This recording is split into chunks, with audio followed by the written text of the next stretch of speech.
Imagine this, you're at a party. The music is loud, people are laughing. Someone asks you about work, you answer, they nod. Another person joins, more questions, more nodding. An hour passes.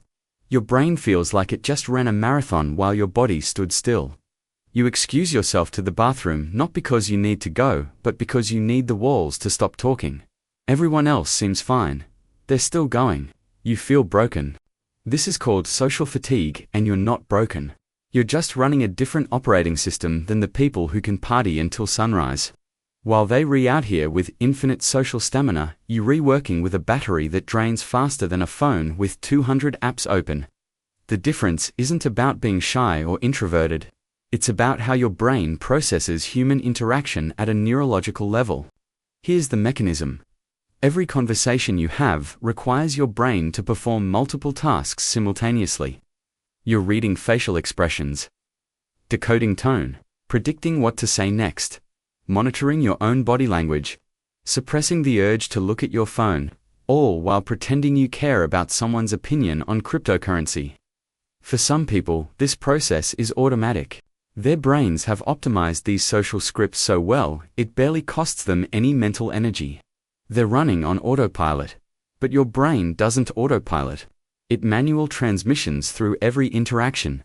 You're actively thinking about eye contact duration. Should you laugh now? Was that joke actually funny, or are you being polite? Did you just say something weird? Why are they looking at you like that? Each micro-decision burns glucose. Each forced smile depletes your prefrontal cortex. Scientists call this cognitive load. You call it, why am I like this? The evolutionary explanation is simple. Back when humans lived in groups of 150 people max, you knew everyone. Social interaction was predictable. Low stakes. But now you're expected to perform emotional labor for strangers at networking events, while simultaneously monitoring 47 group chats. Your brain wasn't built for this scale of social input. It's like trying to run Cyberpunk 2077 on a computer from 2005. The hardware, QI.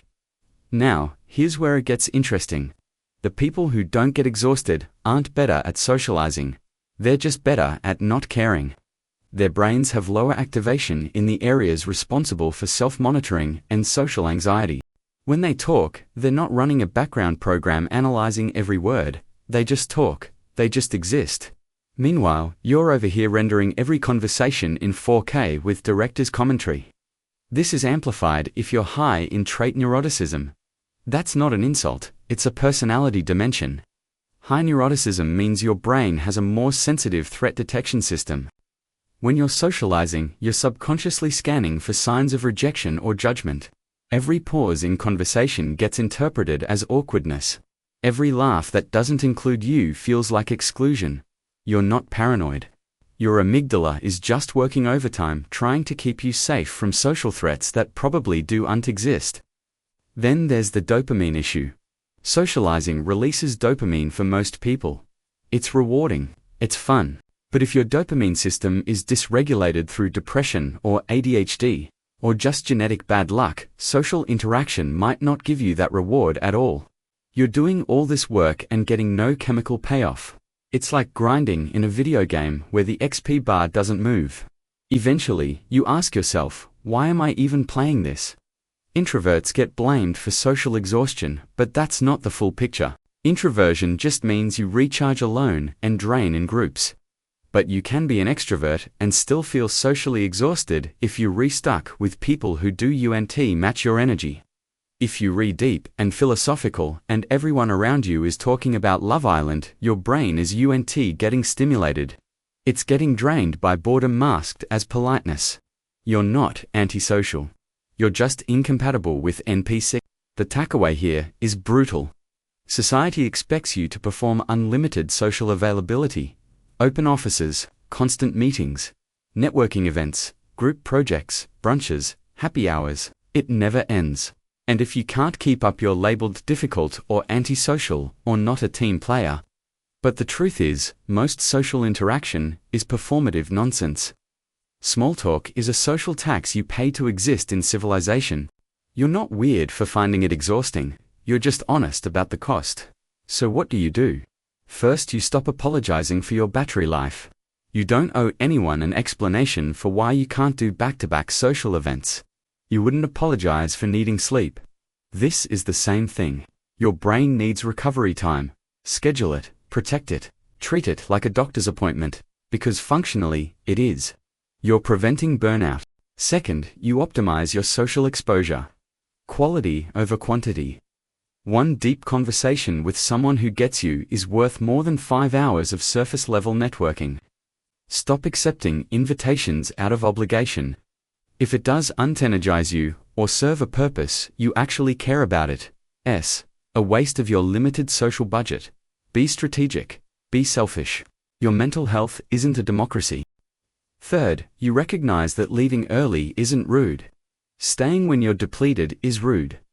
To yourself, when you're socially exhausted, you become a worse version of yourself. You get irritable. You stop listening.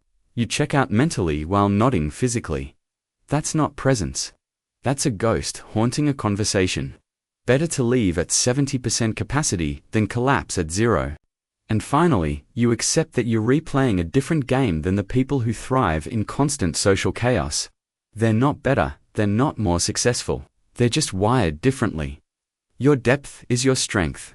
Your selectivity is your superpower. The world doesn't need more people who can small talk for 8 hours.